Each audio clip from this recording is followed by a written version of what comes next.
Awesome, awesome. Beautiful. So we're going to get started on this important topic today, this topic around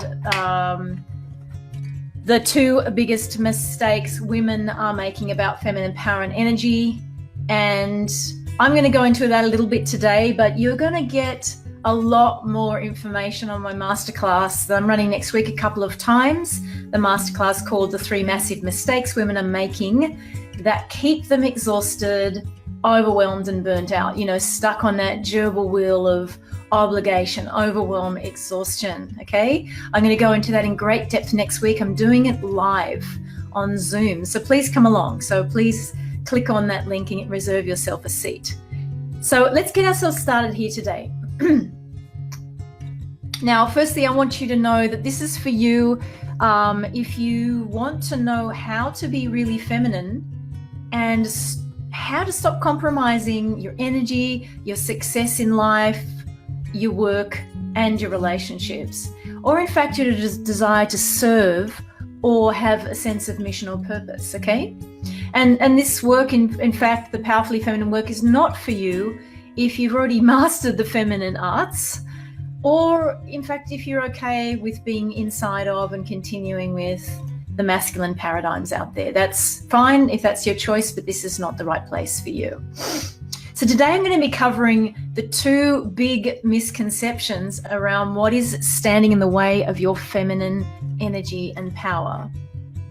Okay, this is an important piece here because I want to make sure that these key misconceptions are kiboshed, okay? I'm going to talk a bit about the huge discovery that I made around feminine power that nobody else is talking about, okay? And what you need to do to find new ways of being that will be both sustainable and get you feeling really juicy, engaged, plugged in, turned on, and alive again, okay? So let's start with misconception number 1. Now, let me just give you a story. So when I left college, I studied and became a commercial interior designer, and I entered the workforce, right? And I entered a world, I was a commercial interior designer, so I was working with architects and builders and project managers. And strangely enough, although I looked like I was in a very feminine sort of profession, the truth was it was an extremely masculine world full of architects and builders and project managers. And so it was just a very corporate environment, truthfully. Most of the time I was in project management, not so much design. Well, there was design elements, but the fun side of design actually ended up going to the interns and the junior people, not the more senior designers. So I spent a lot of time in my, suited up in my $1,000 suits with my briefcase and my 3-inch black Mary Jane heels, clacking my way through the lift lobbies of very big corporate buildings in Sydney, Australia. And, I was that kind of woman. It's like I was a killer. I was out there to kill, and I would walk through those lobbies like I owned the place. And I remember this experience of, I had long blonde hair. I was in these beautiful suits. I was just the image of the slick corporate woman, right? And I remember having this experience walking through a lobby once where I saw, I was seeing these couples or these women. So they were, suited up because they were in the workday. And I just didn't understand why I wasn't getting the dates and I wasn't getting the men that I wanted. But these women that, through my eyes at the time, through my lens, if you like, who I perceived as being kind of, weak or submissive or, kind of powerless or subservient, or maybe even not very smart, not very capable, and not very willful, were the kind of women that seemed to be getting the men. And I just didn't understand about it. I didn't understand about masculine and feminine back then at all. I had no idea. Say hi if you're coming on in. Lovely to see you. So, I'm being very transparent here. I admit that I used to think that the feminine meant that you were weak and submissive and powerless. And I was very willful and capable and smart and savvy, and I was very, very successful in my career. And so I just didn't identify with what I perceived of as feminine, right? And I just really didn't know. I had no idea what it meant. And what, in fact, I was doing was I was being really masculine. I was really caught in man mode at the time. So this is like a big misconception, especially the kind of women that really love my work, who are smart, savvy, successful, capable, resourceful women. They don't identify with that perception, in fact, misconception of what feminine is, okay? And, you know, if you're like me too, you know, I loved being successful, highly paid for what I did, for what I was, for how I did things and how I thought, how I led. I was a leader in my profession, and I loved that. And then, of course, for me, I ended up translating that into being an entrepreneur. I then started up my own companies and have since, in the last 20 odd years, only worked for myself, and I've started up 5 very successful companies in that time, okay? So the thing is, this perception of the feminine as weak or submissive or lesser than or underneath, it may not be conscious to you. It may be sort of unsaid beliefs that you're carrying around, because at the time for me, they were very unsaid, very hidden, very unacknowledged, okay? So this is the first misconception, and I just wanted to put that one out there.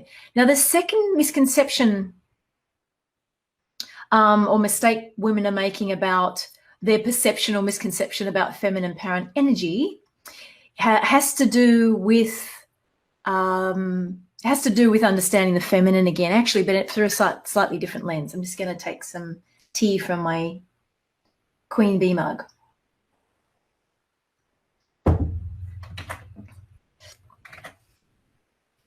So the second misconception, well, let me tell you, I'm going to reverse this, engineer this, because I had this huge aha. So when, you might know my story a little bit, you know, I was corporate, I was very, very successful. I'd started up my first couple of companies, and then a perfect storm hit, and I had a car stolen and my company taken from me. And all at the time, you know, I was really starting to royally burn out from this way of doing my life, work, and relationships at the time, which was from what I now call man mode, okay? So I didn't know what feminine meant. I didn't know that you could be willful, capable, smart, savvy, and successful, and sexy and sensual all at the same time, and from your feminine power and energy, right?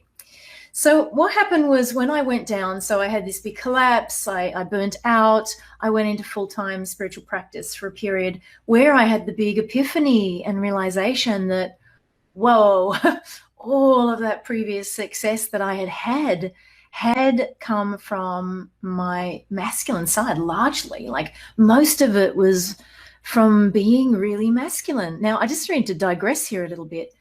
Outwardly, I looked really feminine, okay? And this is actually the third misconception. I'm sneaking a third misconception in here, which is that feminine is about what you look like, or how you dress, or the makeup you wear. It's not. It's not.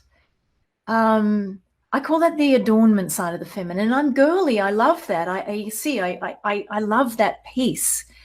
But it is an outer coating when it is not built on a robust, inner, feminine, juicy, rich sense of your feminine fullness and radiance and essence.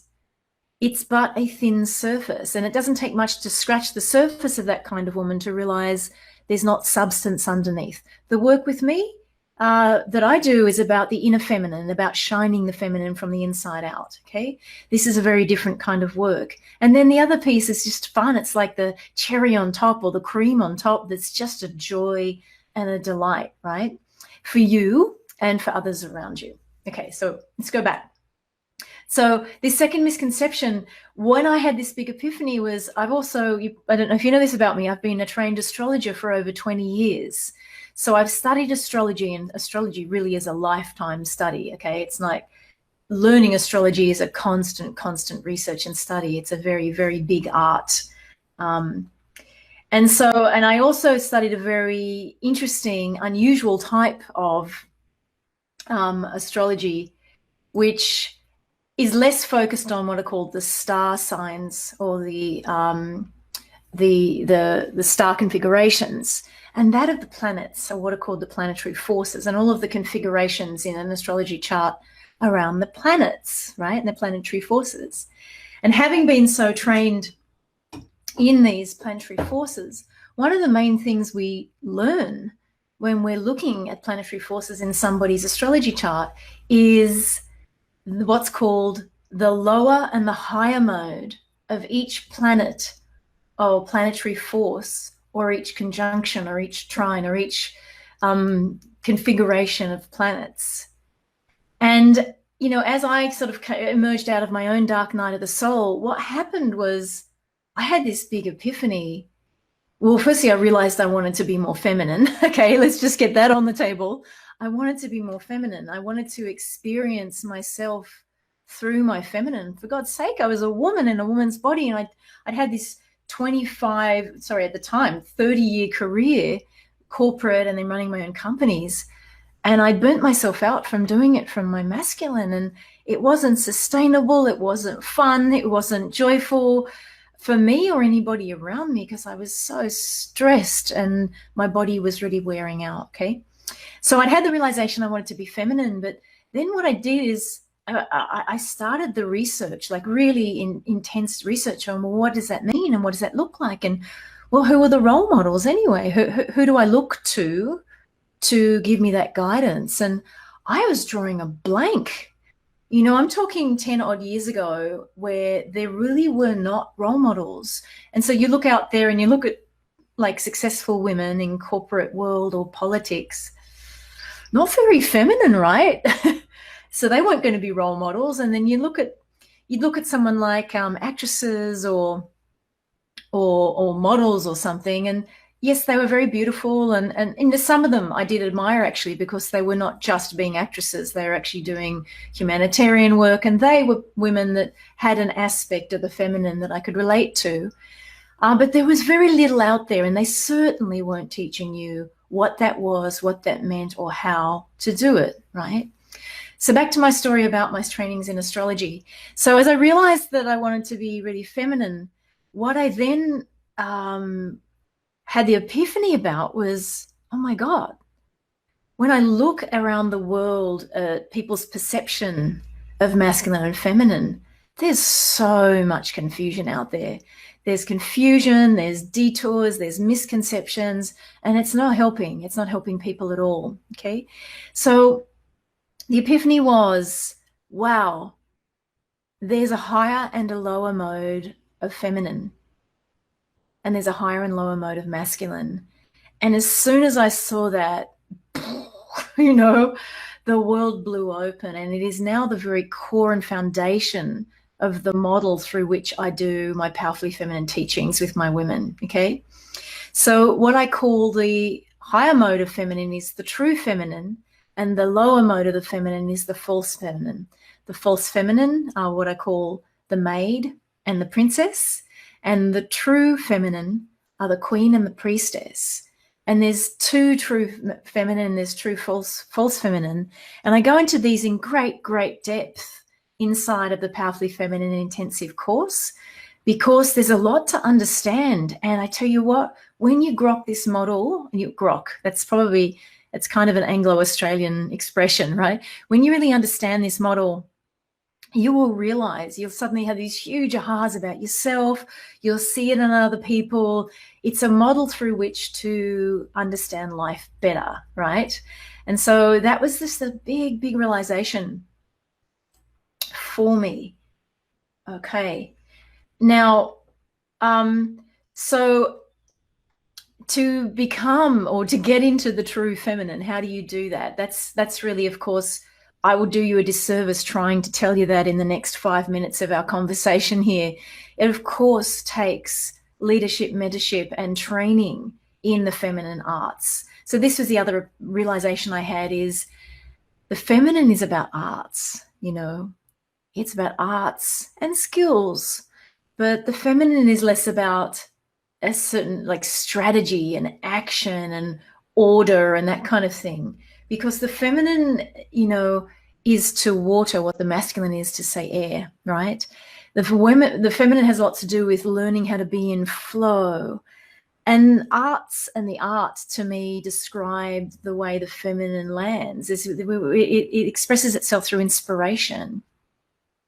But what I discovered is that there are actually 5 core foundational, feminine arts that we need to learn in order to be able to be consistently move back into our feminine polarity at will at any time. And in fact, the thing I also discovered was when you learn the feminine arts, you learn how to apply them into every aspect of your life, your communications, your relationships, whether it's your family or your kids or your partner, or whether you're dating, right?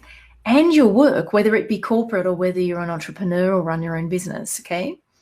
So these become intrinsic embodied foundations from which you can then continue to walk through life in your queen, in your true feminine, okay?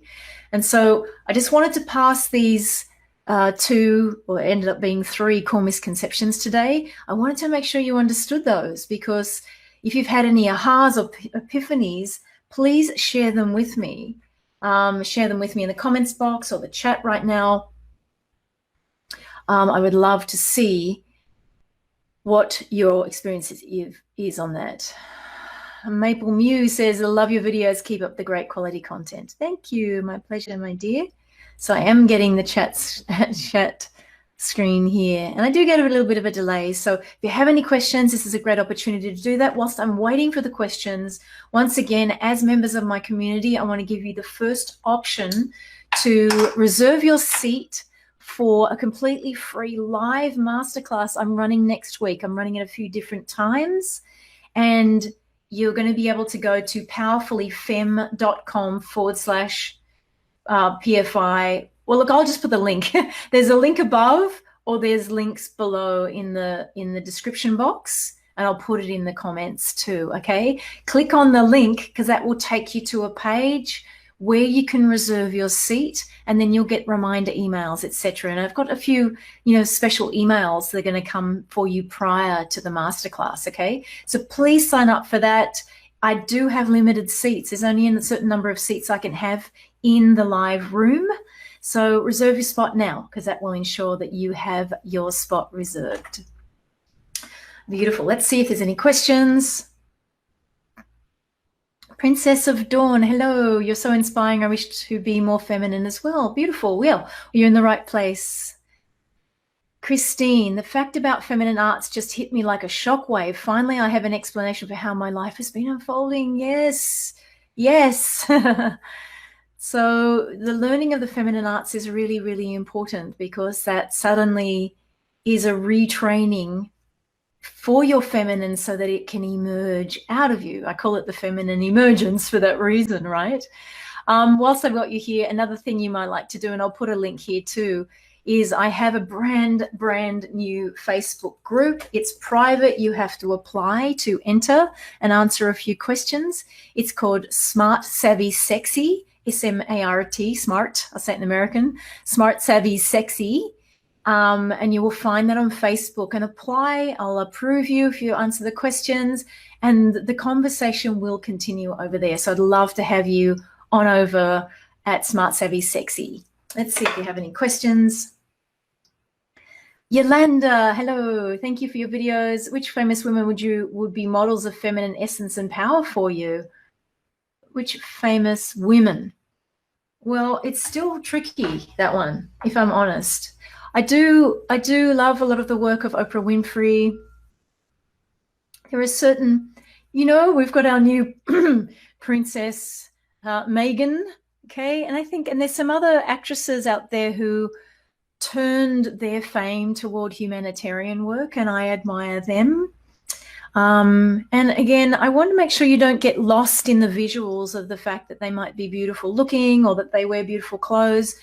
It's more the essence of what they shine and their direction that they dial their attention toward helping and giving to humanity. That's the kind of things I look for. Luli, Ali, hello, love. Thank you so much for your love from Libya. Oh, wow. Thank you, Luli, you're welcome. Ariadne, hi from Greece. Looking forward to my precious advice. Beautiful. Yolanda, I love Oprah, and I love Megan. They're just two I can think of right now. I probably should develop a list. I think the thing is, just as we finish up here today, because I'd love to continue the conversation over at Smart Savvy Sexy, please sign up for the live masterclass coming up next week. But the thing is, you want to stop wasting time. I had to learn this myself. I had to do all the research myself. I did all the trial and error myself in order that I can now teach you very systematically the feminine arts and skills. It's my joy and delight to do that for you. Stop wasting time, because time is our most precious asset. Time is our energy, and our energy is so, so precious as a woman. And I don't want you to waste your time anymore. And so, yes, join me in the masterclass where I can go a lot deeper into some of the topics we touched on today. Sign on up for the masterclass. The link is above here. It's also down in the boxes below. And if you have any further questions, ask them in the comments box. And I'd love to answer your questions. So I'm going to finish up here today, sending you much, much love. And it's been wonderful to talk to you about this topic today. I'll say goodbye for now. Bye-bye.